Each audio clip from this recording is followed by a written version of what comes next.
تعالوا أحكي لكم قصة غيث مروان والأوربس. بشهر رمضان المبارك شفنا العديد من المشاهير عملوا تحديات على مدار 30 يوم، ومن بين هدول المشاهير غيث مروان يلي قرر إنه يجيب مسبح كبير ويحطه على سطح بيته ويعمل منه مسبح أوربس. عن كل مشترك جديد بقناته كان يحط حبة أوربس، والموضوع جاب تفاعل كتير كبير، وعدد المشتركين كان كتير كبير بكل يوم. كل يوم غيث مروان كان يحط حبة أوربس بهذا المسبح عن كل مشترك. خلص شهر رمضان المبارك وصار غيث لازم يشيل حبات الأوربس عن الأسطوح.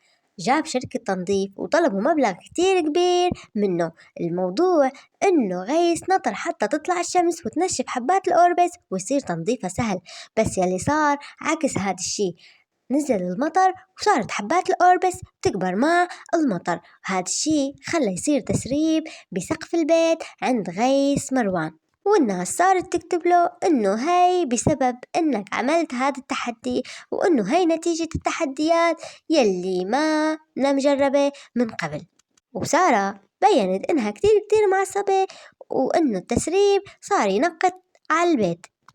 انتو شو رأيكم بالتحديات المجنونة يلي بيسووها المشاهير؟ أنا للأمانة كتير حبيت التحدي خلال شهر رمضان المبارك، وما تخيلت إنه نتيجته توصل لهون. انتو شو رأيكم؟ اكتبولي بالتعليقات، وإذا حبيتوا الفيديو تابعوني. باي.